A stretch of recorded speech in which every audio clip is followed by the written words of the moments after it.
estamos de volta. Chaves, a Bíblia é a palavra de Deus? Existe essa tradição que fala que a Bíblia é a palavra de Deus, herdada dos rabinos judeus, que passou para a Igreja Católica, e a Igreja Católica passou isso, né, para os nossos irmãos protestantes e evangélicos, que dizem. Agora, na verdade, a Igreja hoje, por exemplo, diz assim: a Bíblia é a palavra de Deus escrita por homens. Com várias traduções, inclusive. Aí já mudou de aspecto. Vai mudando, né? Escrita por homens, e os homens erram, não são infalíveis. Aliás, nem Jesus era infalível, né? Eu digo muito, perguntaram a ele quando seria o final dos tempos. Ele falou: nem os anjos do céu sabem, nem eu. Só Deus, o Pai, o sabe essa data e essa hora. Aliás, o mundo é final dos tempos, né? Eu disse, e não fim do mundo. Mas só Deus sabe, nem Jesus sabe. Então, nós não podemos saber tudo. E, aliás, Kardec adverte que se algum espírito da codificação cometeu algum erro, a ciência, por exemplo, explica hoje que está errado, aí o Kardec diz, sigam a ciência. Né? Quer dizer, a verdade em primeiro lugar. Aliás, esse Papa Francisco, ele está acentuando muito hoje que a verdade é mais importante do que a igreja. É verdade. Então, isso é importante para nós. Uhum. Nós não devemos ter medo de buscar a verdade. E aí, o que Jesus disse? Conhecereis a verdade, ela vos libertará. Então, e como descobrimos a verdade? Uhum. Com a evolução. E, para nós evoluirmos, uma vida só não dá nem para começar. Então, a reencarnação entra de cara. Por isso que hoje, em algumas áreas, 80% dos católicos aceitam a reencarnação, embora oficialmente a igreja não aceite. Mas vai aceitar, porque, como eu falei num outro programa, né, recente, a igreja quer seguir muito as bases. Então, as decisões dela vão se basear nas bases, nos fiéis, passando pelos padres, pelos bispos, até ao Papa. E não partindo de cima para baixo. Ela como quer se a verdade acabar com estivesse isso. só com um. Né? E você falou, conhecereis a verdade vos libertará. E essa verdade seria a evolução. Dá para você falar um pouquinho mais dessa verdade? O que é realmente essa verdade para o ser humano hoje encarnado? Perguntar a Buda o que é a verdade, ele não respondeu. Perguntar a Jesus, aliás, foi Pilatos, né, que perguntou, ele também não respondeu. E a verdade, ela está sujeita à própria evolução. Uma verdade hoje, amanhã, não é outra. Uma verdade de um indivíduo hoje que é de uma determinada religião, e ele é esclarecido por algumas questões que ele não pode negar, ele passa a adotá-las, então ele deixa aquela. Né? Agora, aí alguém poderia dizer também, então o indivíduo pode ser espírita hoje e passar por outra religião. Eu estudei para padre, você sabe, e eu tenho consagrado minha vida a esse estudo da busca da verdade com base na Bíblia. E eu digo, não sou dono da verdade, ninguém é, nem Jesus é, eu falei no bloco, né? Nesse bloco mesmo. Sim.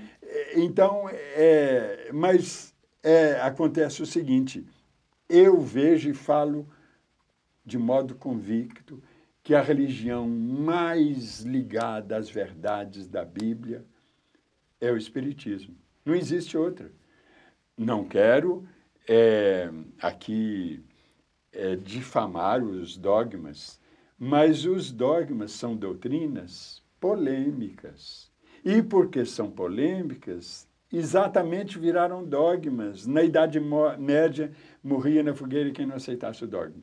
Agora, nós espíritas, nós seguimos mais a Bíblia, os evangelhos, e não tanto os dogmas, que nós respeitamos, repito, não é?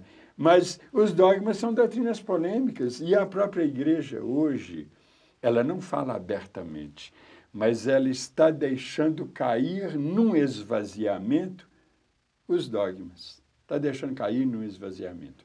Agora, eu digo, porque nós seguimos mais os evangelhos, nós, com devido respeito aos nossos irmãos evangélicos, nós espíritas é que somos verdadeiros evangélicos, porque nós seguimos os evangelhos e eles seguem mais os dogmas, porque eles são muito ligados aos dogmas decretados pela igreja no passado.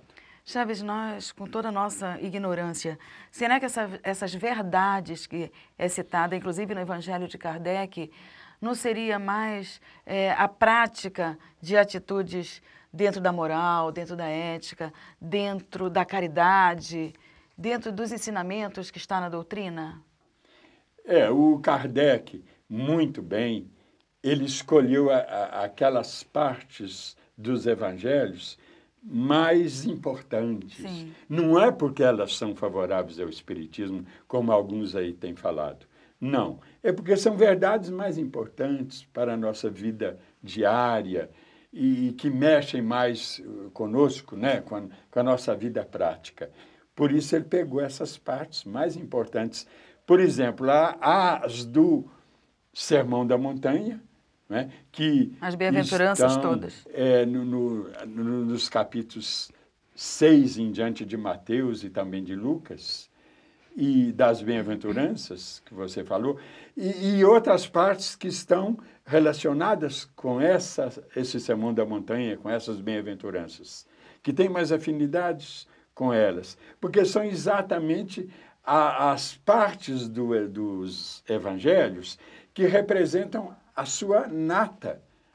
Então, Kardec foi muito bem orientado pelos espíritos e por uma intuição também para pegar essas partes mais importantes.